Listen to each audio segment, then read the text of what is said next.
The Zenith Academy of Interstellar Sciences prided itself on being the galaxy's most prestigious educational institution, a gleaming testament to civilized learning where the brightest minds from across 17 star systems came to expand their intellectual horizons. What it did not pride itself on, because that would be admitting a problem existed, was its remarkable track record of producing graduates who could discuss quantum mechanics in 14 languages, but couldn't handle a mildly aggressive conversation without calling security. The Academy's pristine corridors hummed with the gentle vibration of artificial gravity generators, a technology so advanced that most species had forgotten what it felt like to have their feet naturally anchored to a surface. Students glided past in their species-appropriate mobility devices, their conversations a symphony of clicks, whistles, and harmonic resonances that the universal translators dutifully converted into comprehensible academic discourse. The Keltharian delegation favored philosophical debates about the nature of existence, while the crystalline Zephyrite preferred mathematical proofs that could reduce lesser minds to gibbering. The insectoid Vractai, with their hive mind efficiency, had already completed next semester's coursework and were now working on theoretical frameworks for problems that wouldn't be discovered for another century. It was, in short, exactly the kind of place where everyone was very smart, very civilized, and very, very soft. Professor Quindar Valsethis, a distinguished Altarian with skin like polished mercury and eyes that held the wisdom of 12 doctorates, surveyed his advanced xenobiology classroom with the satisfaction of someone who had never encountered a genuinely dangerous situation in his 4 centuries of existence. His students were arranged in perfect ergonomic harmony, each workstation calibrated to their species' optimal learning parameters. The Keltharians sat in elevated pods that accommodated their serpentine lower bodies, while the Zephyrite had specially designed crystalline resonance chambers that amplified their natural computational abilities.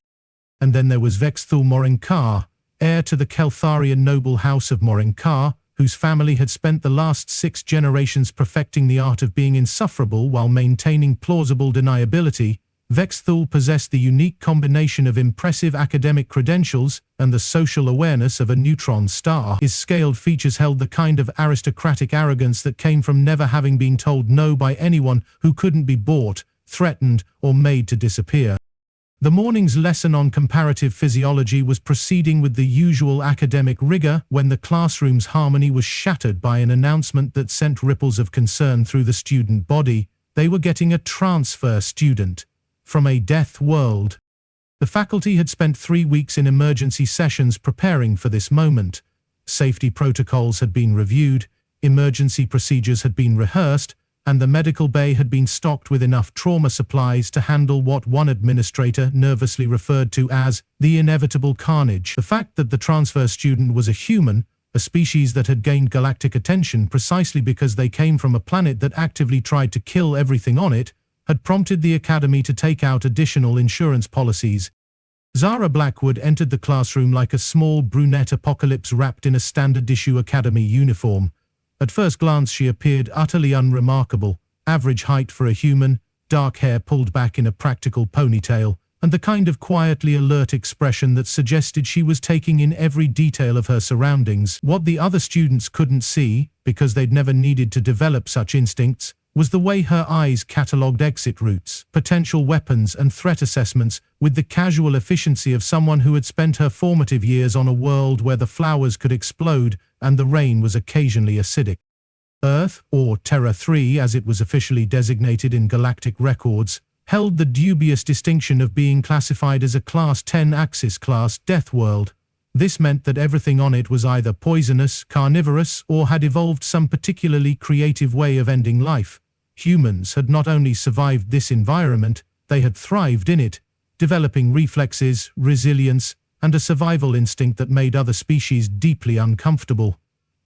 Professor Valsethis made the introductions with the kind of nervous energy typically reserved for handling unstable explosives. Class, please welcome Zara Blackwood, our new transfer student from Terra 3. I'm sure you'll all make her feel safe here. The other students regarded Zara with a mixture of fascination and barely concealed terror. The Vractai immediately began updating their threat assessment protocols, while the Zephyrite started running probability calculations on their chances of surviving the semester. Only Vexthul seemed unimpressed, his aristocratic features arranged in an expression of smug superiority that suggested he viewed the human as nothing more than an amusing curiosity. Zara, for her part, was trying very hard to be normal. She had read the Academy's integration materials, studied the behavioral expectations, and practiced what she hoped were appropriately non-threatening facial expressions. What she hadn't anticipated was how unnaturally quiet everything was, how the other students moved with the deliberate care of beings who had never needed to dodge a predator, and how the very air seemed to hum with the kind of artificial safety that made her survival instincts itch. The first few weeks passed with the kind of careful politeness that characterized first contact scenarios. Zara excelled in her studies, her grades consistently placing her in the top percentile of her classes. This was partly due to her natural intelligence, but mostly because humans had evolved the ability to rapidly process and adapt to new information, a skill that proved remarkably useful when studying 17 different alien physiognomies simultaneously. Her academic success, however, did not win her friends. The other students maintained a respectful distance, treating her with the kind of cautious deference typically reserved for unstable quantum devices. Conversations would stop when she entered a room, and study groups would mysteriously dissolve whenever she approached. It was, she reflected with wry humor, remarkably similar to high school except with more tentacles and fewer hormones. Vexthul, meanwhile, was finding Zara's presence increasingly irritating. It wasn't just that she was outperforming him academically, though that certainly stung his aristocratic pride, it was the way she did it. She approached complex problems with a directness that bypassed the elaborate theoretical frameworks he had spent years mastering. Where he would construct elegant philosophical arguments, she would simply cut to the practical solution. It was efficient, effective, and absolutely infuriating.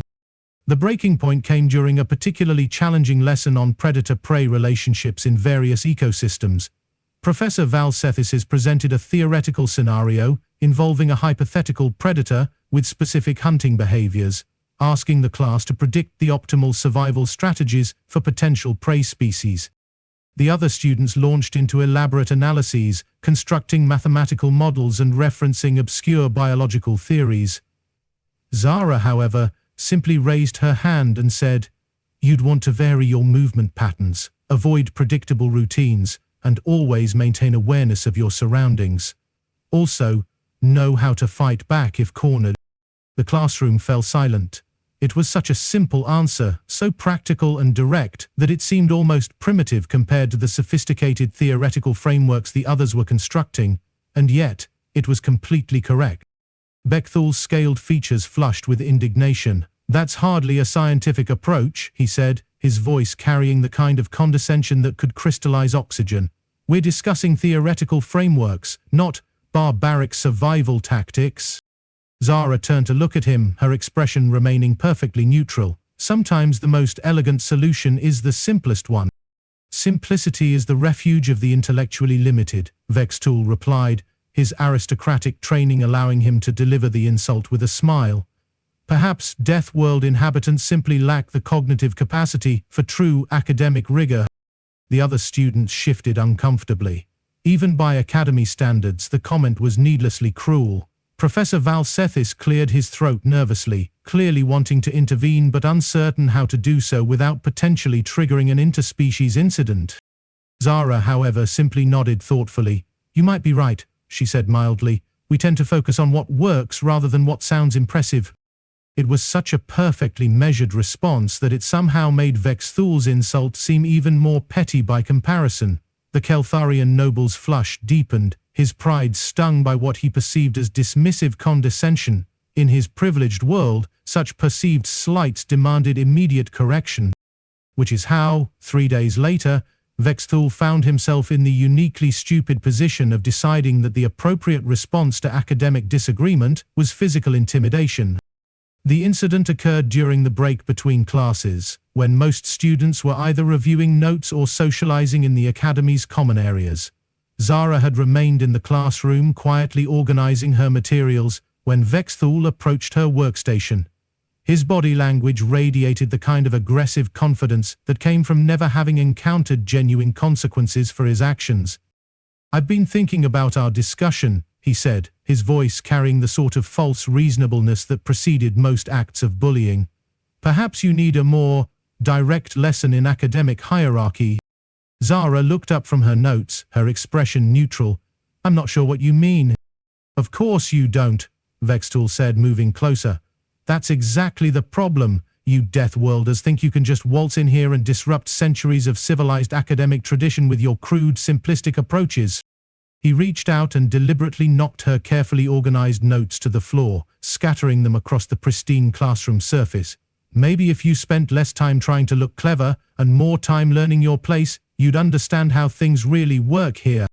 It was, by any objective measure, a relatively minor act of aggression, a bit of casual bullying, the kind of petty intimidation that privileged students had been using to assert dominance for millennia.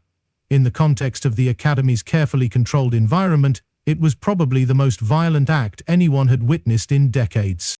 Zara looked down at her scattered notes, then back up at Vextool. Her expression remained perfectly calm, but something in her eyes had shifted. It was subtle, barely noticeable, but anyone who had spent time in genuinely dangerous environments would have recognized it immediately. The moment when prey becomes predator. You should probably step back, she said quietly. Vexeth, interpreting this as weakness, smiled. Or what? You'll run crying to the professors? Report me to the administration? He reached out to shove her again, his movement lazy and confident. And that's when Zara Blackwood, who had spent her entire life on a world where hesitation meant death, reacted with the kind of reflexive efficiency that evolution had burned into her species' DNA. The first thing that happened was that Vexthool's hand never reached her shoulder. Instead, it was intercepted by a grip that felt like being caught in a mechanical vice. The second thing was that his world tilted sideways as he found himself airborne, his serpentine body following a trajectory that physics and his aristocratic upbringing had never prepared him for. The third thing was that he discovered, with the kind of clarity that only comes from impending facial reconstruction, that humans from Deathworlds possessed reflexes that operated on an entirely different temporal scale than civilized beings. He hit the classroom wall with a sound that was part impact, part surprise, and part the structural integrity of his facial features redistributing themselves in ways that would require significant medical intervention.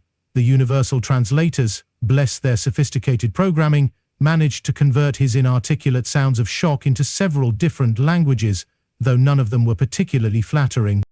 The aftermath was, as Academy administrators would later describe it in their incident reports, unprecedented in the institution's history.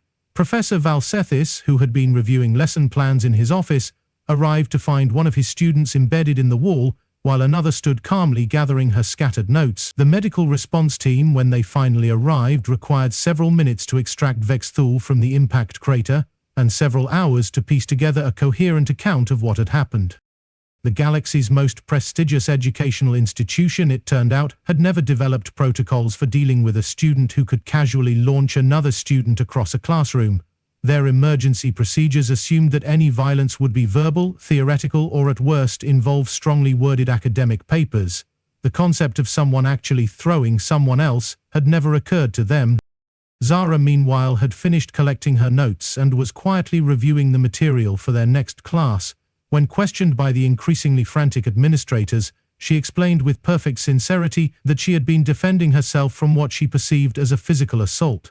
The Academy's security recordings, when reviewed, showed that she had indeed warned Vexthool to step back, and that his subsequent actions could reasonably be interpreted as aggressive.